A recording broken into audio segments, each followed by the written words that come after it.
Okay, hi all. I'm just going to go through the 2021 tabular statement. It's question 2 in 2021, and one particular part, it's the August entry.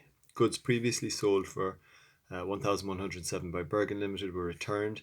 This figure includes VAT at 23% and markup on cost at 20%. And then Bergen Limited issued a credit note for 1,000 due to the delay in returning these goods. So, first thing I'm going to do is, before we start the solution, is to work out some of the values that we'll need for the solution. So, if the goods were sold for 1,107 for a start, and that's VAT at 23%, then this 1,107, we allow that to equal 123% for a start to find the selling price before the VAT has been included or added on. So let's just do that first.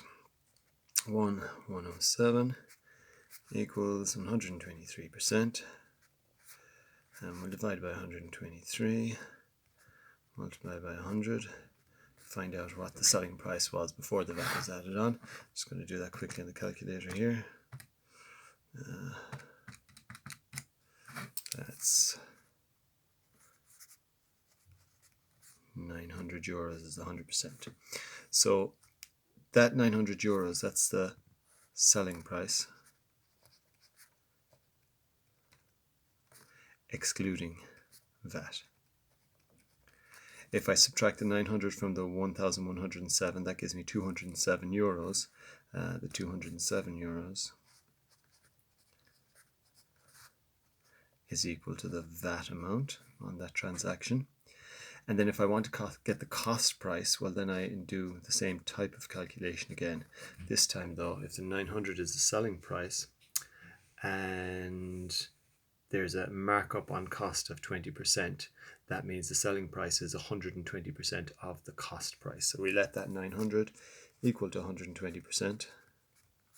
And again, divide by 120, multiply by 100, and we'll have the cost price. So I'm just going to do that quickly here.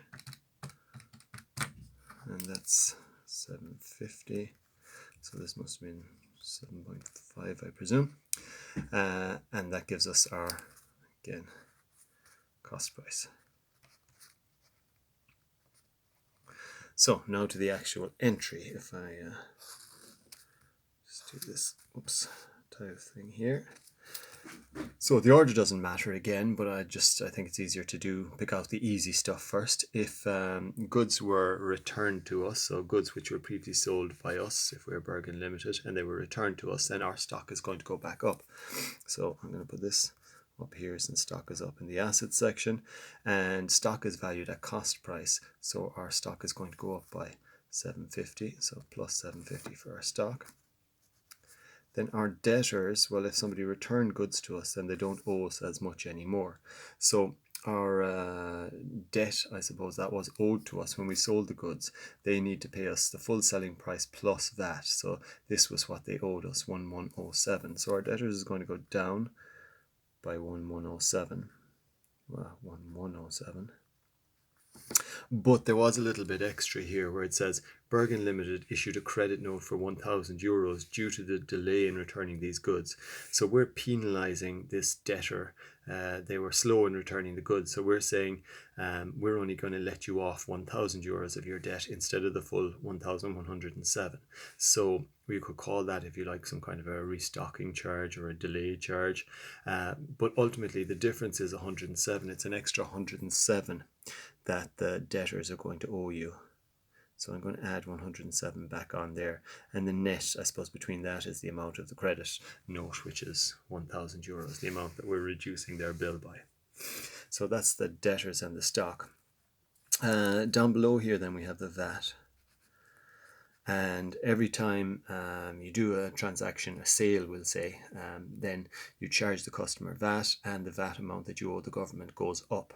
So when they return the goods, your VAT amount is going to go down, and we already worked out that the VAT amount was 207, so it's going to go down by 207.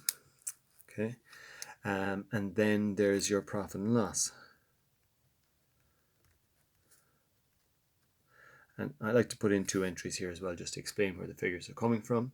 First of all, we had stock that cost 750 and we were selling it for 900. We don't include, when we're calculating our profit as such, we don't include VAT, because that has nothing to do with us. That's not our money, it's the government's money. So the difference between 750 and 900 is 150. So when we sold the goods, we made a profit of 150. So when they were returned, well, that profit is gone again. So that's sort of like a loss of 150. We lost that profit again.